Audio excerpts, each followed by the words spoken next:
Айша 120 печенье жасады. Анын 4/3 досторуна бергенден кийин Айшада канча печенье калды. Макетин түзөбүз. 120 печенье.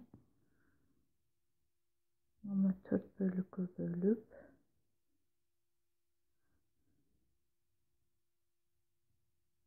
4/3 бөлүгүн досторуна берди.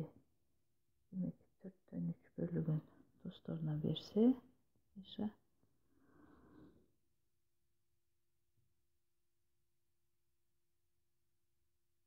Айшада канча печенье калды?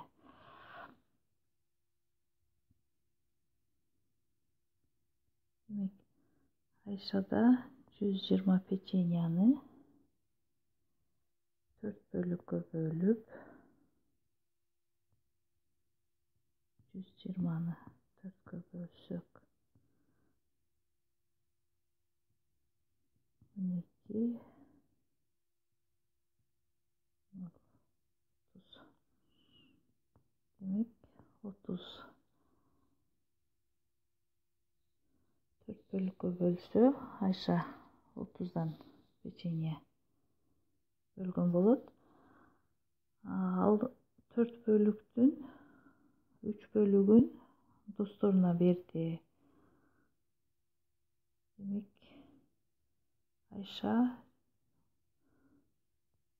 30дан 3 бөлүккө көбөйтсөк, демек 90 печеньяны досторуна берген болот. Ал эми 120дан кемитсек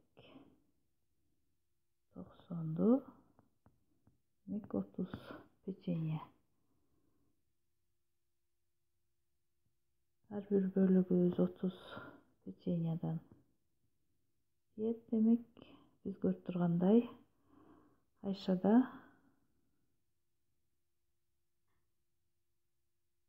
4/1 бөлүгү же болбосо 30 печенье калган болот. Жообубуз 30 печенье калган болот. Же болбосо бөлчөк түрүндө чыгарсак, бардыгы 4/4.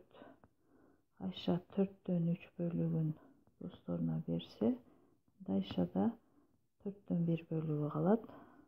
Же болбосо 30.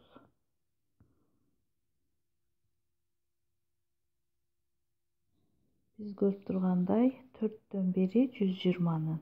Бул 30.